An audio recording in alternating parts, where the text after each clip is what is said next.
sweet. They actually love to be with humans. They are very intelligent, very playful, and very mistreated. Yeah. Okay, the next question. If you could have any pet, but it's as small as a mouse, what would you pick? That's a cute question. And honestly, I would decide for a pig. I mean, I just said that I one day want pigs, but if they're only that small, I would get at least 5 of them. And then I could make them like the coolest outside area with little playgrounds and mud puddles, some little mud puddles, and all of it. And that would be the cutest and most fun thing to do. Okay. How long have you been drawing, and is it your whole life? If not, did you start drawing for any particular reason? So, I have always been drawing as a child. I have no idea when it started, but I was always very creative. I did love painting as a child, but then when I got older, I got more into drawing or like sketching, and I'm not too sure how I got into it. As I said, it just like started probably in kindergarten. And yeah, so basically my whole life. But I also have to say that after studying, I studied architecture and urban planning, so there's like also sketching included in those studies, but at the same time it gets less and less the more you like go forward into those studies, because you start from scratch, you start doing a lot of things by hand, but in the end it's actually not that much. It's just for when you have to explain something that you can like sketch a little. So it's good to have that skill. But while studying, and especially afterwards, I kinda stopped drawing, not for any particular reason. It honestly just happened to be like that. And that is exactly why I wanted to start this series. I mean, I'm not gonna, draw anything crazy. I'm also not extremely good at drawing, or not trying to say that, but just because it's so relaxing, I love to just get creative. I love to just sit down. It gives me a lot of comfort, and it makes me just be in the moment and really focus on, what I'm drawing and relaxing. And then I can put like other thoughts that are maybe going on right now to the side. So that's why I started the series and why I started drawing again. What made you move to Denmark, and how long have you lived there for? There are reasons why I moved from Germany, and there are other reasons why I moved to Denmark. The reasons why I didn't want to live in Germany anymore are extremely personal, and I don't want to say too much about it because it includes a lot of different people. What I can say is that I had people in my life that are not in my life anymore that were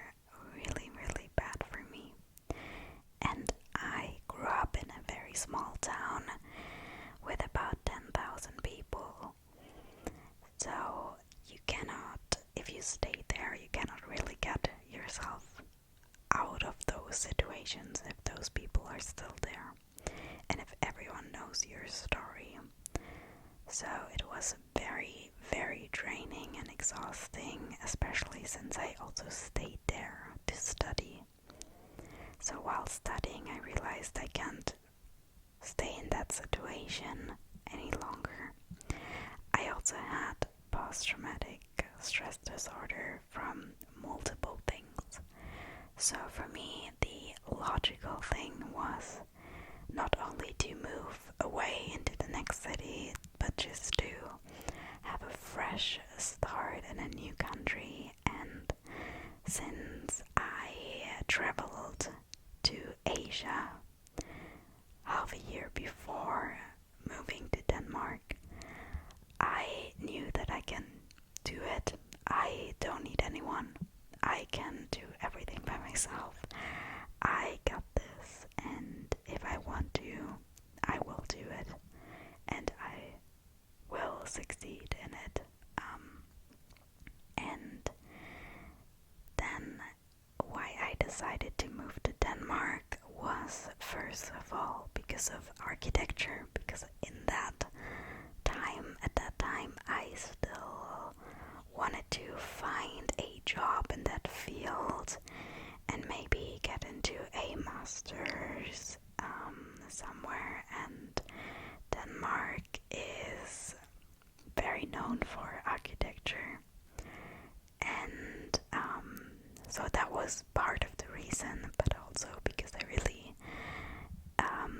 wanted to see how it is to live in one of the northern European countries, because you know what you hear about them, that people tend to be really happy even though it gets very dark in winter and very gray. But I just wanted to see what the difference is, how it makes me feel. I didn't have any expectations living here for a super long time, but I was also very open if that happens. So I moved here in March,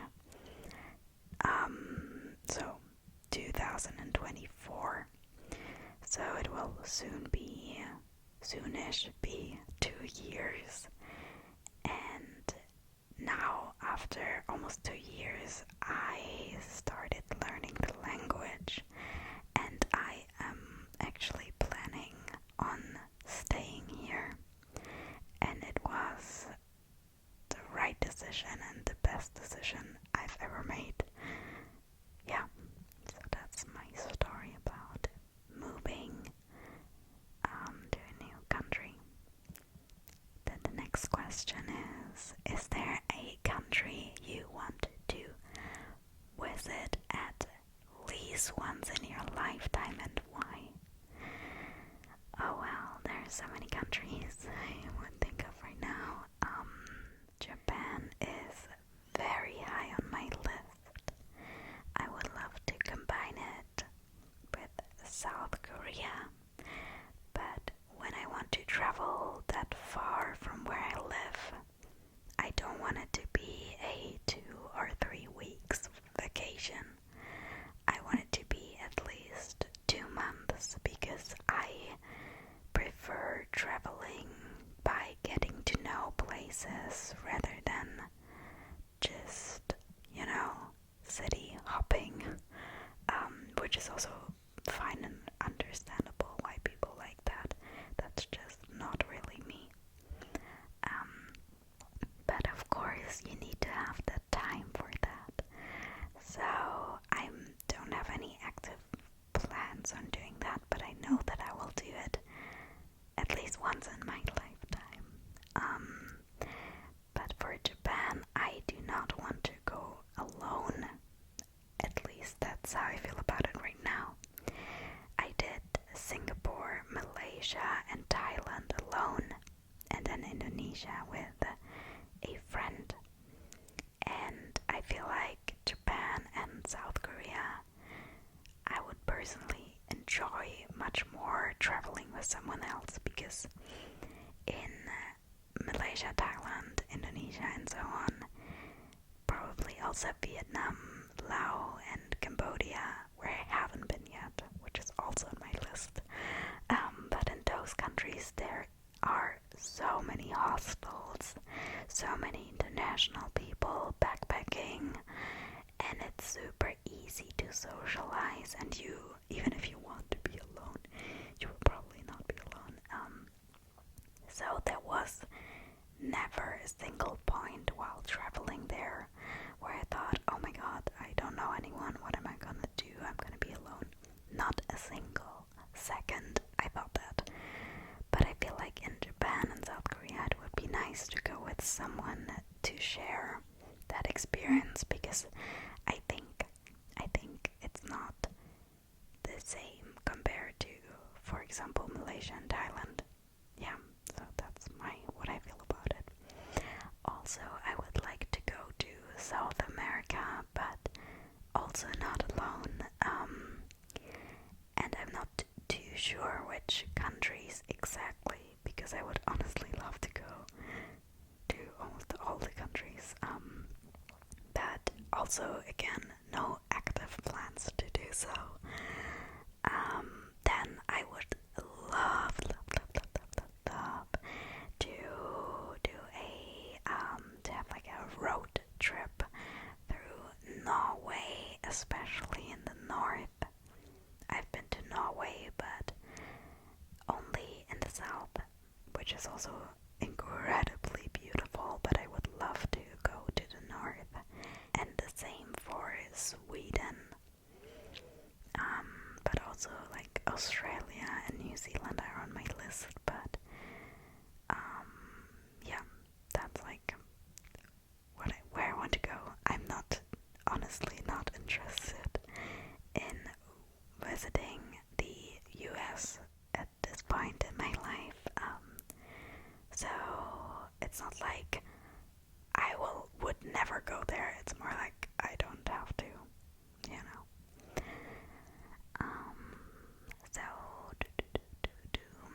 oh yeah, there's a question. Do you have a girlfriend or a boyfriend? I'm very sorry to disappoint, but I'm not gonna talk about questions about like dating life and, you know, on my channel or on the internet, and I hope you guys understand. Okay. Who's your celebrity crush at the moment? It's funny that you say it, or that you asked at the moment, because honestly, I never ever had one. I was never like a big fan of anyone.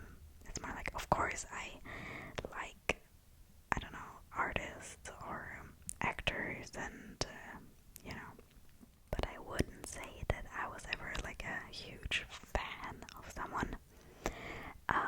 Not even when I was a teenager. Just never really happened. But I do love Lana Del Rey, and I do love Ray, like the singer Ray. It's just funny because Lana Del Rey and then Ray. But yeah. But yeah, that's definitely not an answer to the crush question. So it's not like those are my celebrity crushes. It's more like kind of a fan, I would say. Yeah. But yeah, sorry, I don't have any celebrity crush. What are your all-time favorite movies or books? I'm not that much into reading anymore, unfortunately. If I do, so I was really big into reading as a child, teenager, and all of that, but now if I do read, it's mostly books about, you know, mental health and that kind of stuff. The last book I read was probably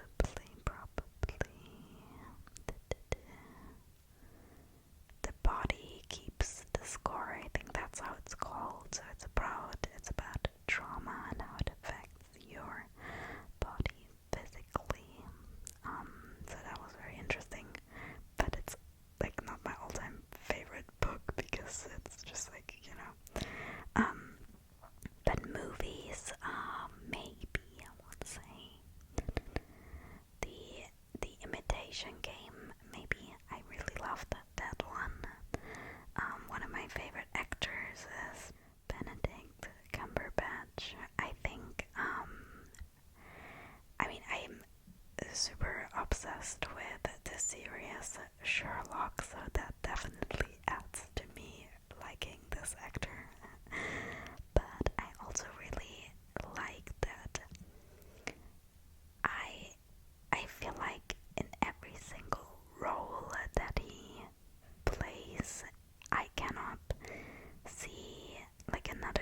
imitation game. It wasn't like it was Sherlock in there, even though I saw the series like 10 times before I watched that movie.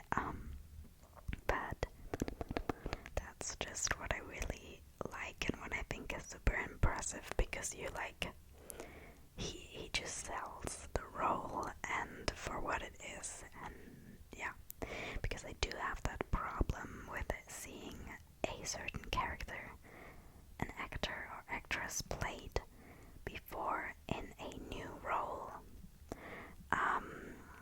And I have that with a lot of actors, but with him I didn't ever have that. So that's what I really like. And yeah, The Imitation Game is probably one of my favorite movies. What music do you like? I really like a lot of different styles. I would say at the moment I'm probably mostly into like a soft or kind of jazzy pop. I have no clue if that's the right description, but that's how it feels to me. I love the Marias. I love Cigarettes After Sex. Man I Trust. I love Lana Del Rey. I also really love Ray. I think she's just so amazing, and luckily my best friend would never watch any of my videos, so I can say it right here. That I am also going to a concert, and that's gonna be my best friend's Christmas present. And I'm also into German rap at the moment. I kind of have those phases, like I don't listen to it all the time. It's more like sometimes I get into it and then I listen to it for a week and then I just completely stop again. So in case there's any German person right now, I do listen to Icky Metal. Yeah. Favorite music artist? I guess I would say at the moment it is Ray. I'm super excited for the new album. She is so sweet, like she seems so sweet and she seems very real, and I love her story, and she's so strong, and I can relate with a lot she's like saying in her songs, and yeah, it's just very impressive, and she is probably my favorite music artist at the moment. What is one piece of advice you wish everyone would hear or follow? I think something everyone should think about is definitely that, if you wouldn't say something to someone's face at their hardest day, don't say it at all, online or anywhere. It sounds very simple, but it's just so important. People forget that behind every screen is a real human being with like real struggles and real feelings. And in real life, people often just hide how close they are to breaking. And in real life, no one would say things that some people say to each other on the internet. And a single comment can be the thing that pushes someone down, or in the other way around, a thing that can like help someone so much. So it's all about choosing kindness, really. It's recognizing that what you're saying, that your words don't say them, but because they're typed online, and also online insults and insults that you sell as a joke, they can stick with someone, and just because they're online doesn't mean that it cannot hurt. It's also important to understand that you never know what someone is carrying. A person might look completely fine and happy, but they're struggling with, if it's depression, if it's grief, if it's, I don't know, anxiety, shame, problems of any sort, or loneliness, which is like a huge problem. Loneliness is such a big thing, and it's also about just realizing that negativity can spread so fast, but so does kindness. Kindness can spread so fast, so what's the point of spreading so much negativity, especially if it's so unnecessary? I mean, it's fine if people want to comment that they don't like a video of me, for example. But what's the point? Like, people don't understand, or maybe they do and they just don't care, but I feel like most people don't understand how an algorithm works. So if you comment on videos, even if you don't like them, they will appear more often on your feed. That's how it works. So if you don't like something, if I don't like something, I just click on something else, or I just leave that, for example, video I'm watching right now. There's no point in commenting something negative and just, spreading this negativity. And I know that every person who does that only does it because they are probably just focusing on lives of other people because there's not that much going on in their lives, or because they're just very, very unhappy with themselves and their own lives. And it's just very sad. Like, if you think about it, have you ever met someone who's super negative, but everything in their life is super good? Like, everything is going good, but they are negative? No, you have not, because that is not a thing. That is not a thing. So if someone is behaving rude towards you, you can probably be sure that they are very unhappy people. So it's also important to remember that kindness protects your mental health too. When you are kind to other people, you feel lighter, because you don't have that much anger and drama and cruelty in you. It's so exhausting to carry that much drama with you and to spread it and to,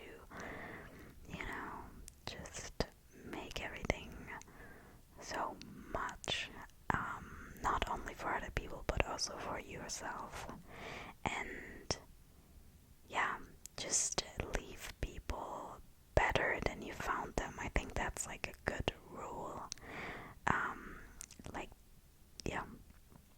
And even if someone is rude, even if you are super stressed, or if you disagree, or if you think, oh my god, they deserve it, kindness doesn't mean letting people walk all over you. It just means that you are choosing not to go on the same level and not to add harm to someone or in general, because there's already so much of it.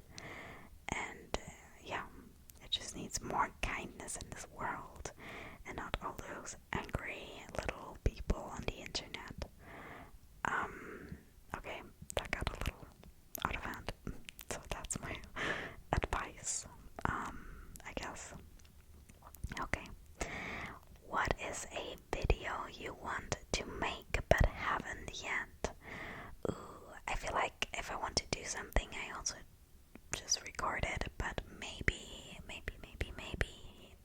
some like collaborations with other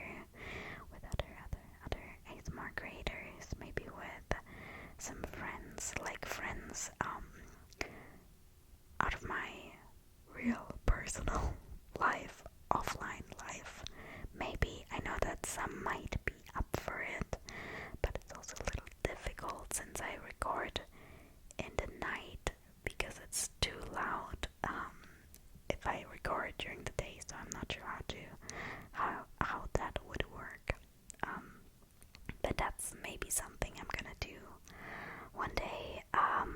Maybe I think it would be fun to record like a little vlog, like a day in my life or week in my life, something like that. But maybe I prefer doing that on Patreon because I don't love those like private things that much on a bigger audience and on like YouTube. But I think that could be fun, but not sure if it's gonna happen. Yeah. What would be the perfect ASMR video for you? Ooh, definitely including personal attention, mouth sounds, whispers, slow. It would probably be a slow and gentle video with maybe some gentle mic scratching and tippy taps. It would be very dark. I know that some of you noticed. I think I like found a way to,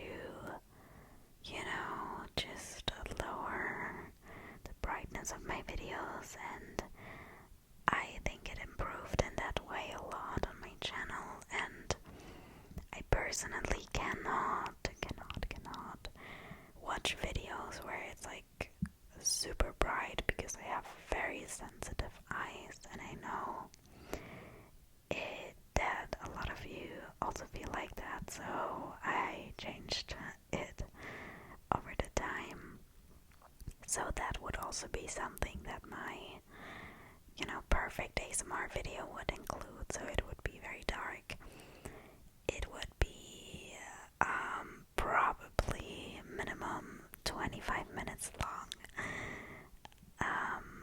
Then if I should say like everything, it would probably include them like medium long nails. I do like long nails for nail tapping, but for visuals I honestly prefer some shorter, not too colorful, and more neutral and soft nails. And yeah, so it's kind of also the content that you will find on my channel, because I love recording videos that I would also watch if someone else would do that video. Of course, I would not watch my own. Why did you start your ASMR channel? So the real reason is honestly just because of procrastinating. That sounds like funny, but when I posted my first video, it was right in the middle of the most stressful exam period in my studies. Like, also not only the most stressful, but also the most important. And my friend and he was living at my place that time just because we had to study so much. That was easier that way. And then one day I just thought I always wanted to buy this Blue Yeti microphone and see how it sounds, and to just record something for myself. But then it turned out to be so much fun that we just uploaded it, and that's how I started my channel. And of course, other part of it is also because I watched ASMR for many years, and it helped me so much in the past that's of course why I even thought about starting. How tall are you and what's your ethnicity?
also how ASMR felt to me.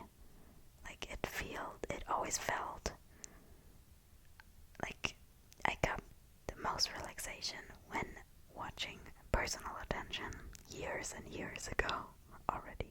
But then also, like a favorite trigger are definitely mouth sounds and clicky whispers, and that honestly developed more and more over time. I always liked mouth sounds in terms of when it just came out naturally while whispering.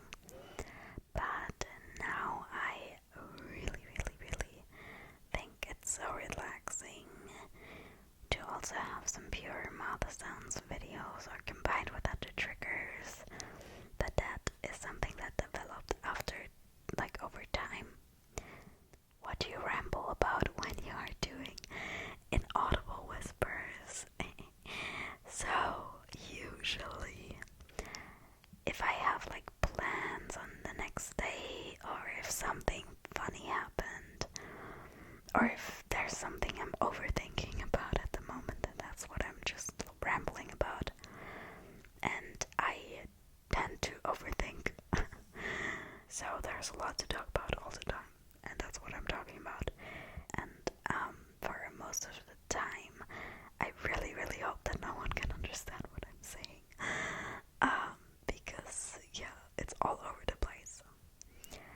How many tattoos do you have, and do you plan on getting more? If so, do you have anything particular planned? I have about 30 tattoos, I would say. I would have to count. But even when counting, I always forget a few. But 30 sounds a lot, but as you can see, my tattoo tour that I did, I have a few or a lot of very tiny tattoos that count as separate ones, of course, but it's not that crazy much when you see how small the tattoos are sometimes. Yeah, I definitely want to get more. I was planning on getting a lot more on my legs, or maybe even on only one of my legs. And also I want to add some more on my back, but I don't have any like particular plans at the moment. There's different reasons for that. I don't have any like specific ideas right now, which is also fine because I kind of always go with the flow in terms of tattoos. But I also like, it costs, it costs a lot, so that's a reason. And also my health at the moment, because I don't want to get a tattoo while I'm like not my healthiest.